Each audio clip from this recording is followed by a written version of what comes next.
Can I explain it again? God's perfect will is his word. So, for you to know God's perfect will, you have to renew your mind with the word of God. So, you no longer be conformed to this world. So, your mind has to be renewed to the word of God. At that particular time, you begin to prove. If you look at it, it says, I read it a bit further. It says, and be not conformed to this world, but be you transformed by the renewing of your mind, that you may prove what is that good, and acceptable and perfect will of God. So you need to prove it.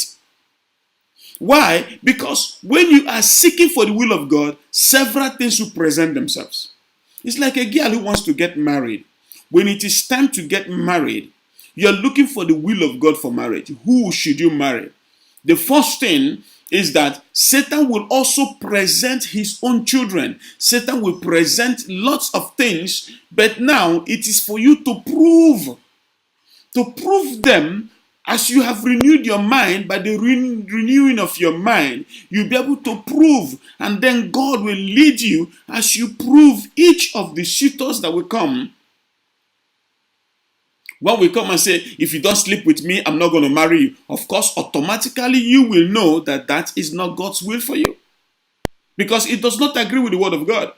The most reliable means is by the inner peace of God as you renew your mind. As you renew your mind. And then you must trust God. Now, to find God's perfect will, you also need to trust him.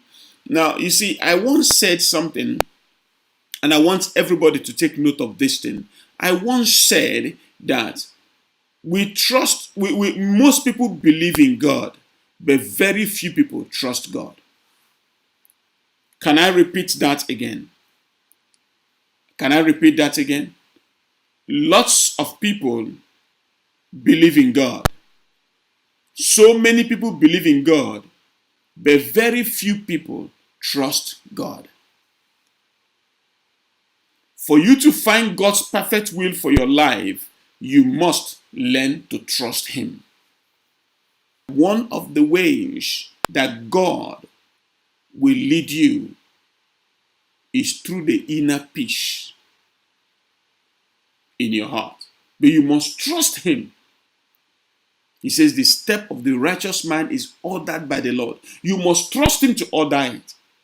And like I said, that in fulfilling God's will or in finding God's will, sometimes it is quite, I won't use the word difficult. It requires you to be patient. Absolutely patient. If you must find God's will, you must be patient. You must be able to prove it. And sometimes, like I said, God's will might disappoint you at first, because it might be different from what you have been dreaming about. And then, when you now begin to walk in that will, then you'll be very glad that you fulfilled and followed God's will.